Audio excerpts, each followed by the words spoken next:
Referral मुक्त फरीदाबाद आप देख रहे हैं कराने के लिए धरने पर बैठे हैं। जिला सिविल अस्पताल गेट के बाहर आप देख रहे हैं आज भूख हड़ताल पर बैठे हैं। सिंह साहब भूख हड़ताल कर रखी है रेफरल जी। ये भूख हड़ताल एक सांकेतिक भूख हड़ताल है जी और ये काफ़ी समय से चल रहा है। लगभग इसके आज 39वां दिन है हमारा। 39 ठीक है। तो सतीश जी ने उससे पहले भी धरने दिए हैं इसके लिए, लेकिन सरकार जो है ना एक छोटा सा कोई काम करके एक वादा करके उठा देती है। अब हम चाहते हैं कि जो सरकार है, जो शासन प्रशासन है, वो धरातल पे आके काम करे और उसके बाद ही हम कोई ना कोई निर्णय लेंगे सारी कमेटी इकट्ठी होके, क्योंकि ये मुद्दा जो है ये जनता से जुड़ा हुआ है, ये जनता की सेवा है। एक बार पूरा नाम बता दीजिए। मेरा नाम प्रीतपाल सिंह है। प्रीतपाल सिंह जी। मैं इस मुद्दे के लिए बैठा हूँ इनके साथ, सतीश जी का साथ देने के लिए कि जनता का समर्थन ये कर रही हैं, जबकि चाहिए अब कि जनता को समर्थन करना चाहिए इनका। हमें चाहिए इस टाइम पे जनता का समर्थन, और जनता से मैं आग्रह करता हूँ आपके चैनल के माध्यम से कि वो आएँ और अपना काम खुद करें। सरकार की तरफ से कोई अधिकारियों की तरफ से या नेताओं की तरफ से कोई आश्वासन आया है अब तक? देखो जी, छिटपुट चीज़ों को छोड़ के बाकी कोई आश्वासन नहीं आया। ये छिटपुट बातें हैं जो करते हैं कि 20 मिनट के लिए टाइम दे दो, ये कर लेंगे, फरवरी में ये कर देंगे, लेकिन अभी तक कोई ऐसा आश्वासन नहीं मिला जिससे कि हमें कोई मतलब शांति मिल सके, हम सोच सकें कि हमारा काम जो है वो जनता की सेवा का काम जो सिरे लग पाएगा। ऐसा कोई काम अभी तक नहीं किया गया। क्या कहना चाहेंगे? एक बीजेपी सरकार है, इतना बड़ा आज आप देख रहे हैं कुंभ में करोड़ों रुपए खर्च रही हैं, इधर अम्मा अस्पताल में जो प्रधानमंत्री जी आते हैं फीता काटने प्राइवेट में, और ये सरकारी अस्पताल धूल फांक रहा है। हमारा दुर्भाग्य सर यही है कि प्राइवेट हॉस्पिटल के फीता काटने के लिए तो प्रधानमंत्री आते हैं, लेकिन जो सरकारी हॉस्पिटल बने हुए हैं उनमें सुविधा नहीं है। बात ट्रॉमा सेंटर की बात जनता ने ट्रॉमा सेंटर हम चाहते हैं, लेकिन पहले जो चल रहा है उसको तो पूरा करो। ट्रॉमा सेंटर के नाम पे इन्होंने एक खिलौना पकड़ा दिया, वो अभी तक नहीं चला।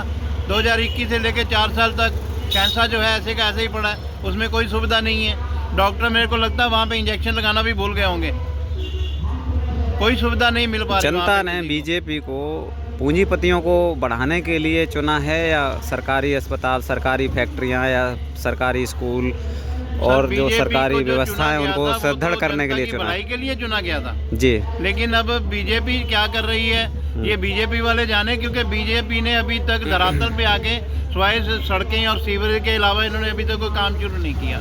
जबकि मैनिफेस्टो इनका था, कृष्णपाल गुर्जर जी ने कहा था कि अब की बार हमें 5 साल और दे दो, हम आपको ट्रॉमा सेंटर देंगे, आपको बीके में सुधार देंगे। लेकिन अभी तक कुछ नहीं हुआ। सीवर और सड़कें भी पूरी नहीं हो पाई हैं। गांव गलियों में जाओ तो वहाँ पानी भरा है। शहरों में भी कहाँ हो रहा है, गांव की बात तो बहुत दूर की है, शहरों में भी कहाँ पूरा हो रहा है। अभी सिर्फ उलझाया जा रहा है इस बात को लेके, पब्लिक को एक तरह से बिजी किया जा रहा है कि आप उसमें बिजी रहिए, बस आपको और कोई मुद्दा ना मिले, आपके घर में पानी ना घुसे, आपका सीवर साफ चले, इन्हीं मुद्दों में उलझा के रखा हुआ है। जबकि मुद्दे की बात यह है कि यहाँ पे लोग कितने लोग मर गए हैं रेफर के नाम पे।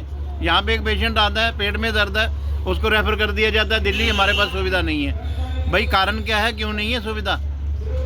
शासन प्रशासन नहीं चाहता। कब तक बैठे रहोगे आप ऐसे धरने पर? जब तक हमारी समस्या का हल नहीं होगा जी, हम शांतिपूर्वक ऐसे लगे रहेंगे और ये धरना हमारा ऐसे ही चालू रहेगा।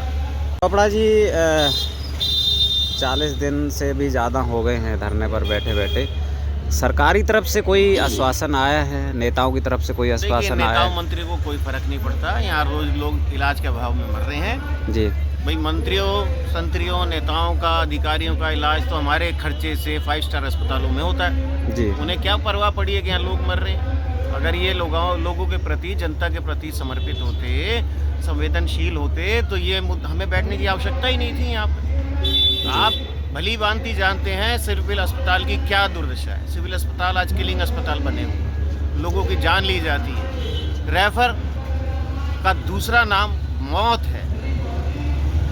70% लोग जिनको रेफर किया जाता है वो लौट के घर नहीं आते। लेकिन जब वोट पड़ते हैं, अभी दिल्ली में अभी वोट पड़ रहे हैं लोग, बीजेपी कांग्रेस, जबकि उन्होंने निजीकरण करने में कोई कसर नहीं छोड़ी, PWD ऐसा विभाग नहीं छोड़ा जिसको बर्बाद। पहले जी मैं आपको जी बता दूं, पहली बात ये जो भी चुनिंदा सरकार होती है, चुनी जाती है जो लोगों के द्वारा, वो बीजेपी कांग्रेस की नहीं होती, वो भारत की सरकार होती है, हरियाणा की सरकार है, जैसे हमारे राज्य में। ठीक है सर जी। चुनाव से पहले हर व्यक्ति का मत होता है, अपनी अपनी पार्टी होती है, अपने अपने लोग होते हैं जिनको समर्थन करते हैं, पर चुनाव के बाद आपको जिम्मेदार नागरिक की तरह अपने वोट और टैक्स रूपी जो नोट दिया जाता है उसका हिसाब लेना चाहिए, चाहे सत्ता में कोई भी बैठा हो जी। जब तक आप नहीं इस तरीके से चलेंगे तब तक व्यवस्थाएं नहीं बदलेंगी।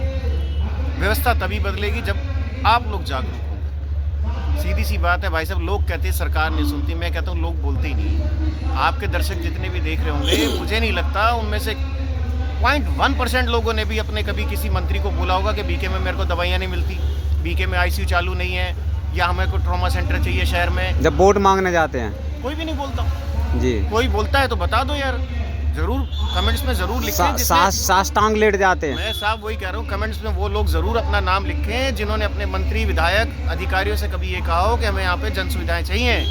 सूरज कुंड का मेला लगेगा, अभी लोग ताली बजाएंगे ना, सैकड़ों करोड़ रुपए हरियाणा सरकार खर्च करेगी जी, है ना। गीतात्सव होता है, हजारों करोड़ रुपए खर्च होते हैं। दीपोत्सव मतलब दीपक जलाने का कंपटीशन चला रहे हैं कि भैया दुनिया में हमने सबसे ज्यादा दीपक जला दिए।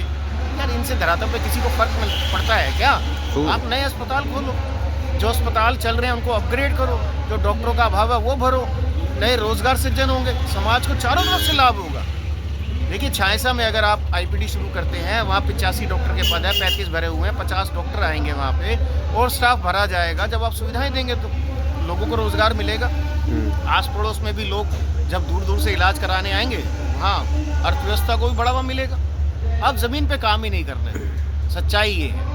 हम सिर्फ यही चाहते हैं सरकार जल्द से जल्द जो सरकारी अस्पतालों को रेफर का कोड लगा हुआ है उससे निजात दिलाए, ताकि यहाँ जो लोग रोज दम तोड़ रहे हैं इलाज के अभाव में, दवाई गोली के अभाव में, डॉक्टर के अभाव में, ये मौत का तांडव बंद हो। जो लोगों की आपने मजबूरी बना रखी है कि प्राइवेट अस्पतालों में जाना पड़ता, देखिए आम आदमी खुशी से नहीं जा रहा प्राइवेट अस्पताल में, आपने मजबूरी बना रखी है क्योंकि यहाँ सुविधाएं नहीं है। जान बचानी तो जाना पड़ेगा, अपना घर बेचो, जमीन बेचो, जायदाद बेचो, है ना, जेवर बेचो, मोटे मोटे सूद पे पैसा लाओ और अपनी जान बचाओ। और वहाँ पर भी इलाज ठीक नहीं। देखिए प्राइवेट संस्थान के बारे में हम ज़्यादा क्या बोलें, हमें तो सरकारी संस्थान के बारे में बोलना चाहिए जहाँ हम टैक्स दे रहे हैं। बिल्कुल बिल्कुल। तो यही सुधर नहीं रहे। अगर यहाँ पे सुविधाएं होंगी, व्यवस्थाएं सही होंगी, तो ना यहाँ दलाल दिखेंगे आपको, ना यह मौत का तांडव दिखेगा, रोजगार का नया सृजन होगा, अर्थव्यवस्था में कोई बल मिलेगा। जो अमीर गरीब की खाई बढ़ रही है उस पर भी लगाम लगेगी जी। और कुछ पूछना चाहते हैं तो बताइए।